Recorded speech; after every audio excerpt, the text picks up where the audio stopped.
เหตุการณ์ทั้งหมดอีลอน มัสก์ทำนายอนาคตที่น่าตกใจที่ฟอรัมเศรษฐกิจโลกที่ดาวอส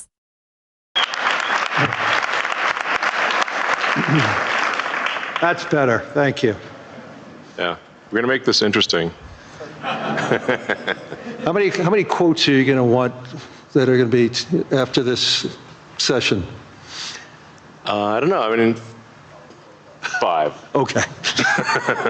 So good afternoon, everyone. It's great to see everybody here. It's been an amazing week here in Davos. Hopefully everybody saw that we are having conversations here. Hopefully everybody agrees. There are some conversations that we may disagree.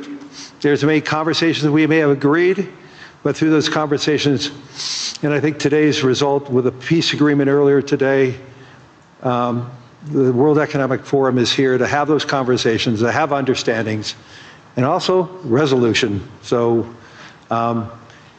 it's an important component of who we and what we are, and I'm thrilled to have Elon Musk here.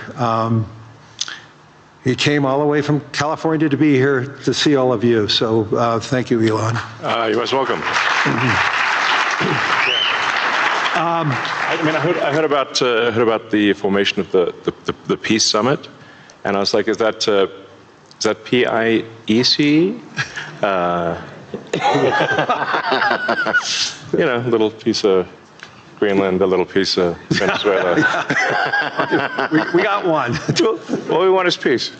Okay, I'm going to, as I said, I'm a pretty proud CEO of BlackRock since we went public. The compounding return of BlackRock to our shareholders was 21%. Since Elon took Tesla public, his compounded return is 43%. This is just another advertisement for everybody, especially for Europeans. This is why more citizens should be investing with growth, investing with their countries. Imagine if a lot of pension funds invested with Elon when Tesla went public, and how much return would all the pension funds that invested side by side with Elon and the growth. So a spectacular return. There's very few companies. Well, I don't think there's any other company as large as Tesla today that has that compounded return. So congratulations. Oh, thank you. It's a good measurement. Well, we have an incredible team at Tesla, and that's the reason. So I want to get into the dirt, the meaningful component about technology, the possibilities. I want to talk about AI and robotics, energy, space, and the progress ultimately coming down to engineering discipline, scale, execution.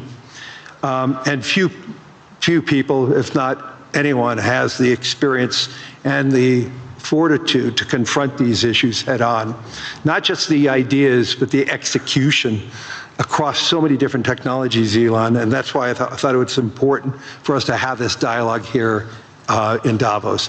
So you're presently building on AI, on robotics, on space, on energy, all at the same time.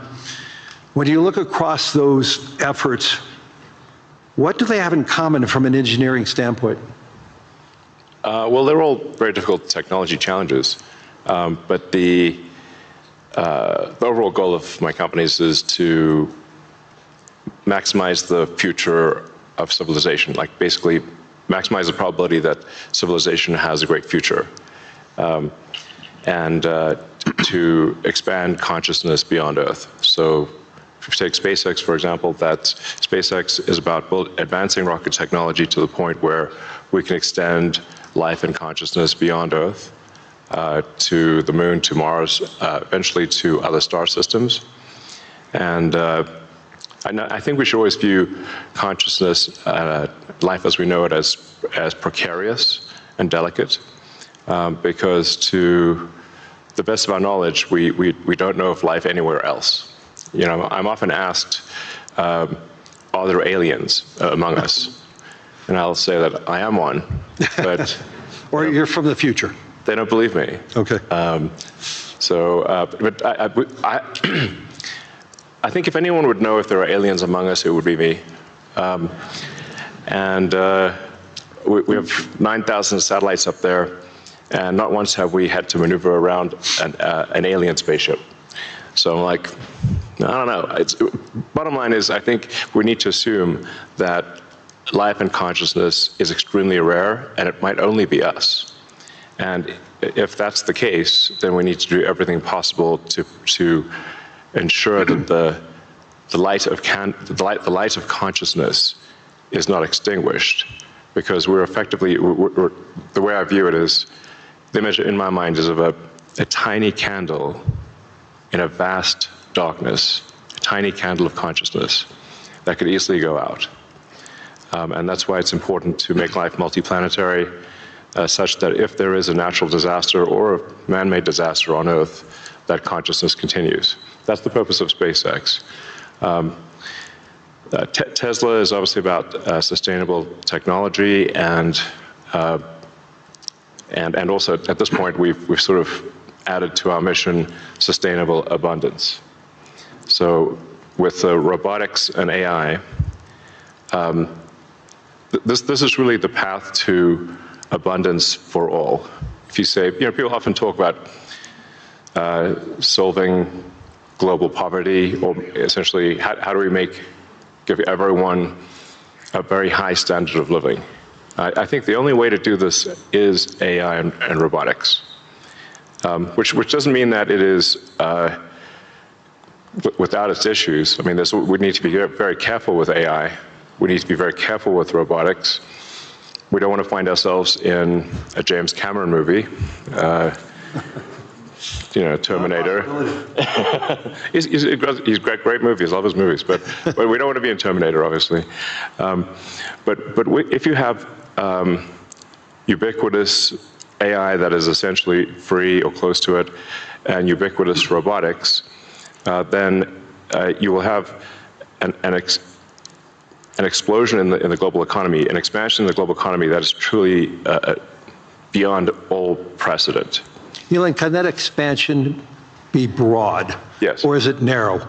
And how can that be created? How can it broaden the global economy? Yeah, I mean, a way to think of it is that if you have a large number of humanoid robots, the economic output is the average productivity per robot times the number of robots. Right. And actually, my prediction is in the benign scenario of the future that the robots will actually make so many robots and AI that they will actually saturate all human needs. Meaning you won't be able to even think of something to ask the robot for at a certain point. Like there will be such an abundance of goods and services, because my prediction is that there'll be more robots than people. So, but how do you then have human purpose in that scenario? Yeah, I mean, nothing's perfect, but I mean, it is a necessary. Like, you can't have both. You can't have work that has to be done and amazing abundance for all. Because if it's work that has to be done, then you and only some people can do it, then you can't have abundance. Then for it's all. narrow. Yeah, it's narrow. Yeah. Exactly. So, but if you have billions of humanoid robots, and I think there will be. I think everyone on Earth is going to have one and going to want one. Because who wouldn't want a robot to, assuming it's very safe, watch over your kids, take care of your pet. If you have elderly parents, a lot of friends of mine have said they have elderly parents. It's very difficult to take care of them. Expensive. Yeah, it's expensive, and there just aren't enough people to take care of there aren't enough young people to take care of the old people. Right. So if you had a robot that could take care of and protect an elderly parent, I think that would be great. That would be an amazing thing to have. I think we will have those things. So, I mean, overall, I'm very optimistic about the future. I think we're headed for a future of amazing abundance, which is very cool. and definitely we are in the most interesting time in history. I think there's a more interesting time in history. So. Can you and I reverse aging in this new history, or are we going to see it? I haven't put much time into the aging stuff. I do think it is a very solvable problem. Like you can. I think when we figure out what causes aging, I think we'll find it's incredibly obvious. It's not a subtle thing. The reason I say it's not a subtle thing is because all the cells in your body, with some pretty much age at the same rate. Good. I've never seen someone with an old left arm and a young right arm ever in my life. So why is that? That means that there must be a clock, a synchronizing clock, Right. that is synchronizing across 35 trillion cells in your body. There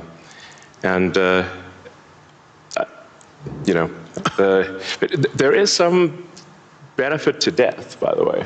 It's like there's a reason why we don't actually have a longer lifespan, because if people do live forever for a very long time, I think there's some risk of an ossification of society, of things just getting kind of locked in place, it just may become stultifying, just not lack vibrancy. But that said, do I think we'll figure out ways to extend life and maybe even reverse aging? I think that's highly likely. I'm looking forward to that. Yeah. So in the future that you talk about, the AI models, autonomous machines, rockets, depends on massive increases in compute, massive increases in energy, expensive energy, manufacturing scale. What are the bottlenecks to get there? And that, once again, with all that expenditures, again, how can we make sure that it's broad and not narrow?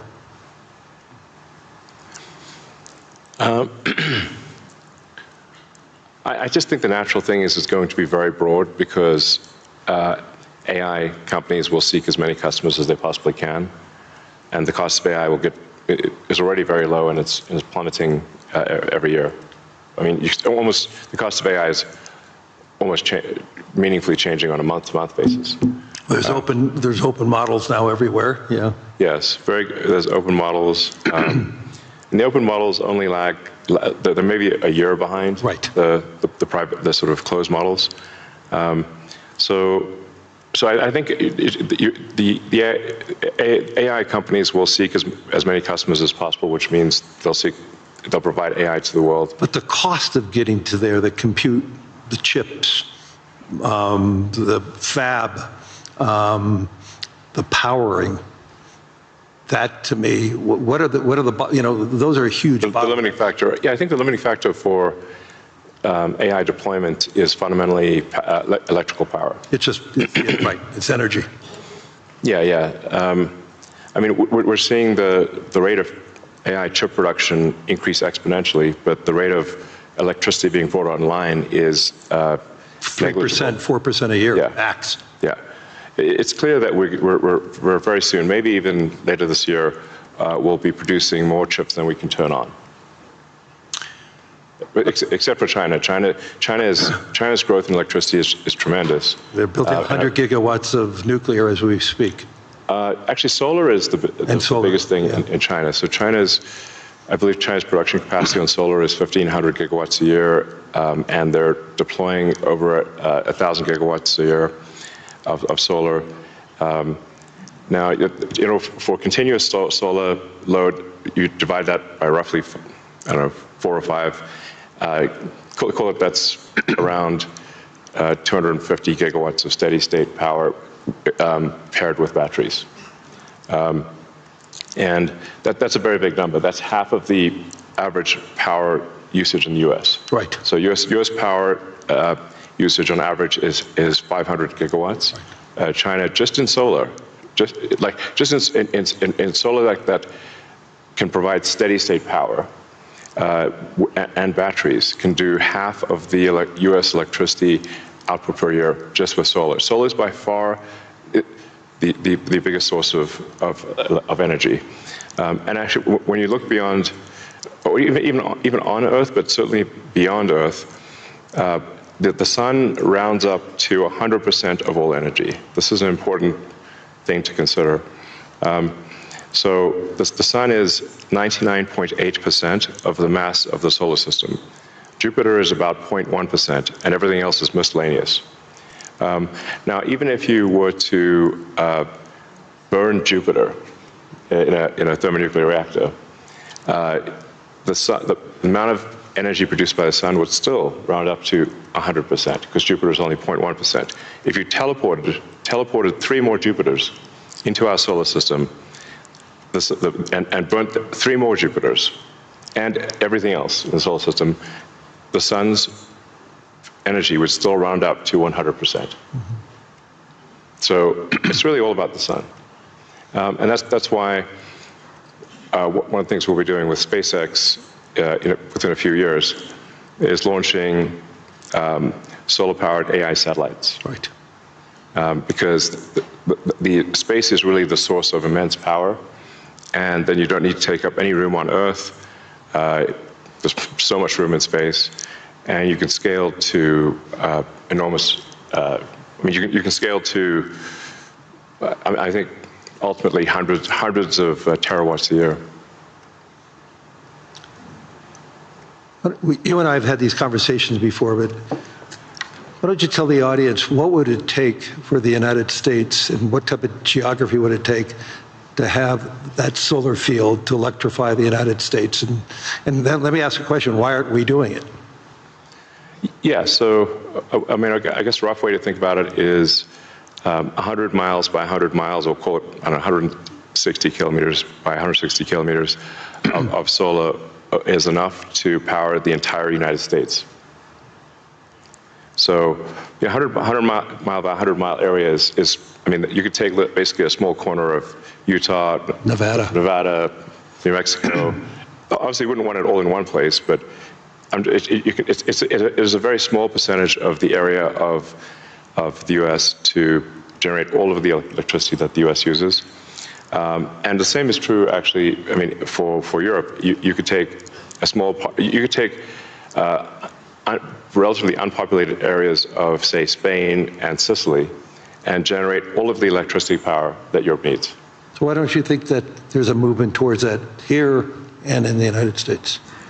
Well, there is. As it is in China. Well, unfortunately, in the U.S., the tariff barriers for solar are extremely high, and that makes the economics of deploying solar so artificially high, because China makes almost all the solar, What would it take for Europe or the U.S. to build it commercially, if it's that scale? Yeah, I think. Well, I can tell you what we're going to do. SpaceX and Tesla is we're building up large-scale solar. Right. So the SpaceX and Tesla teams both separately are working to build to 100 gigawatts a year of solar power in the U.S. of manufactured solar power, and that'll probably take us, I don't know, about 3 years or something. But these are pretty big numbers, I'd encourage others to do the same. We obviously don't control the U.S. tariff policy, but for other countries, I would recommend that China makes solar cells that are incredibly low cost, and I think it would be worth doing large-scale solar. So, I know you're going to be having a couple of big announcements on robotics and what it can do. I mean, when I went to the factory, you showed me those robots. Yeah. How quickly, you talked about the billions of robots, but how quickly can they be deployed in a manufacturing setting? How quickly can they be utilized and be functional and create that abundance that you talked about? Well, humanoid robotics will advance very quickly. I think we do have some of the Tesla Optimus robots doing simple tasks in the factory. We expect probably later this year. By the end of this year, I think they'll be doing more complex tasks, but still deployed in an industrial environment. And probably sometime next year, I'd say that by the end of next year, I think would be selling humanoid robots to the public. That's when we are confident that it's very high reliability, very high safety, and the range of functionality is also very high. You can basically ask it to do anything you'd like. You're already seeing that in Tesla cars, the software changes that you're doing. And what is it, every quarter now, a software change that upgrades the ability of the robot within the car? Yes, the Tesla full self-driving software, we update it sometimes once a week. Recently, some of the insurance companies have said that it is actually so safe, when Tesla full self-driving is so safe that they're offering customers half-price insurance if they use Tesla full self-driving in their car. And that can be monitored by the insurance company? Is that part of the agreement then? Yeah. But I think self-driving cars is essentially a solved problem at this point. Right. And Tesla's rolled out a sort of robotaxi service in a few cities, and right. will be very, very widespread by the end of this year within the U.S. And then we hope to get supervised full self-driving approval in Europe, hopefully next month. Really, that quickly? Yeah, and then maybe a similar timing for China, hopefully. I want to move to space because historically space is very capital intensive. It historically been done by governments. Obviously, SpaceX changed the whole model. But we've seen it slow to scale, and now I'm starting to see it ramping up in what you're doing and other things. Talk to us about the automation and AI, how it's changing the economics in building and preparing for us in operating in space. Sure. Well, the key breakthrough the major breakthrough that SpaceX is hoping to achieve this year is full reusability. So no one has ever achieved full reusability of a rocket, which is very important for the cost of access to space. We've achieved partial reusability with Falcon 9 by landing the boost stage. We've now landed the boost stage over 500 times. But we have to throw away the upper stage. The upper stage sort of burns up on re-entry for Falcon 9. So, and the cost of that is equivalent to a small to medium-sized jet. So, but with Starship, which is a giant rocket, it's the largest flying machine ever made. That's the rocket that you're using for the idea of going to Mars, right? Yeah, Mars and the Moon, as well as for high-volume satellite stuff. So, Starship. Hopefully this year we should prove full reusability for Starship, which will be a profound invention because the cost of access to space will drop by a factor of 100 when you achieve full reusability. Right. It's the same sort of economic difference that you would expect between, say, a reusable aircraft and a non-reusable aircraft.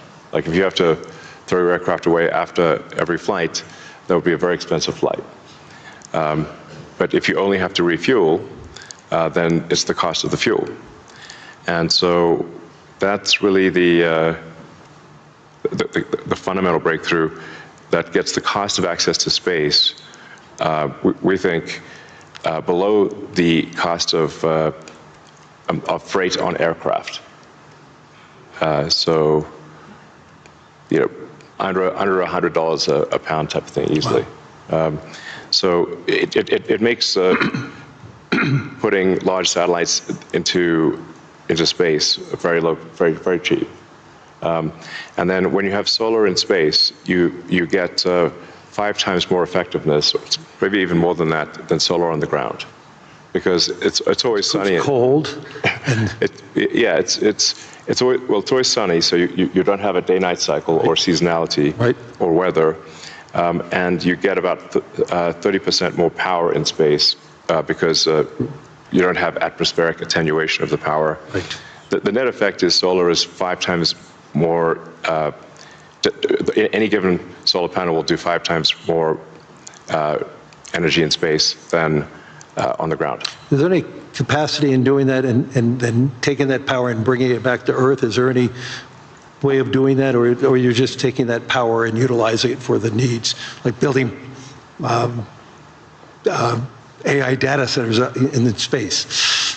I think the case, it's a no-brainer for building solar-powered AI data centers in space, because as you mentioned, it's also very cold in space. If you're in the shadow, then it's very cold in space, just 3 degrees Kelvin. So you have solar panels facing the sun, and then a radiator that's pointed away from the sun, so it has no sun incidence, and then it's just cooling. It's a very efficient cooling system. So net effect is that the lowest cost place to put AI will be space, and that'll be true within 2 years, maybe 3 at the latest. Wow. So looking 10 or 20 years out, how would you describe success with AI or space technology, and where do you see it? Are you more certain what's going to happen in the next 3 years, or 5 or 10? I don't know what's going to happen in 10 years, but the rate at which AI is progressing, I think we might have AI that is smarter than any human by the end of this year, and I would say no later than next year. Wow. And then probably by 2030 or 2031, call it 5 years from now, AI will be smarter than all of humanity collectively. We only have a number of minutes left, but I want to humanize you for a second. So there's no speculation that you're a joke about peace. Right. I want to. I would frame this question by: you are the most successful entrepreneur, industrialist in the 21st century, maybe beyond. I want to really get this. What inspired you? Who's inspired you? What was the foundation of your curiosity? And importantly, was there an aha moment, an epiphany at any time in your life and career? Well, as a kid, I read a lot of science fiction, sci-fi, fantasy books. Yeah, we talked about and comic books, and I always liked technology. I didn't expect to be where I am today. That seems incredibly implausible. But I was inspired by reading books about the future, about science fiction, and I guess I want to make science fiction not fiction forever. At some point, turn science fiction to science fact, we want to have like Starfleet and Star Trek, really, for real, where we actually have giant spaceships traveling through space, going to other planets, traveling to other star systems. I'm just interested if I could be beamed up to go back to New York. I'd like to just be beamed back to New York instead of flying. Yeah. Talking about Star Trek. No, I guess my essential, what I would call the philosophy of curiosity. I'd like to understand the meaning of life. Is the standard model of physics correct regarding the beginning of life, beginning of existence, and the end of the universe? What questions do we not know to ask that we should ask? And AI will help us with these things. So I'm just trying to understand how do we get here? What's going on? What's real? Are there aliens? Maybe there are. And if we've got spaceships that are traveling to other star systems, we may encounter aliens, and or we may find many long dead alien civilizations. But I just want to know what's going on. I'm curious about the universe, and that's my philosophy. Do you see yourself ever going to Mars in your lifetime? Yeah, I mean, I would say like That's a long commitment. I've been asked. Isn't that 3 years each way?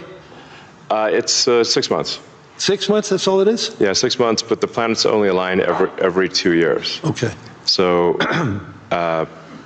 yeah, I've been asked a few times, like, do I want to, die on Mars? And I'm like, yes, but just not on impact.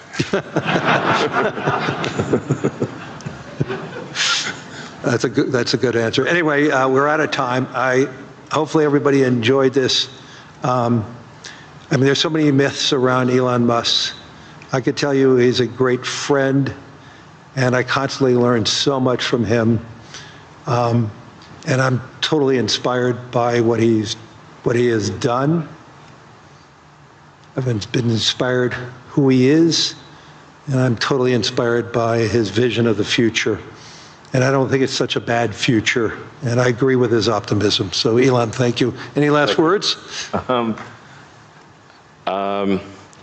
Well, I think my last words would be, I would encourage everyone to be optimistic and excited about the future.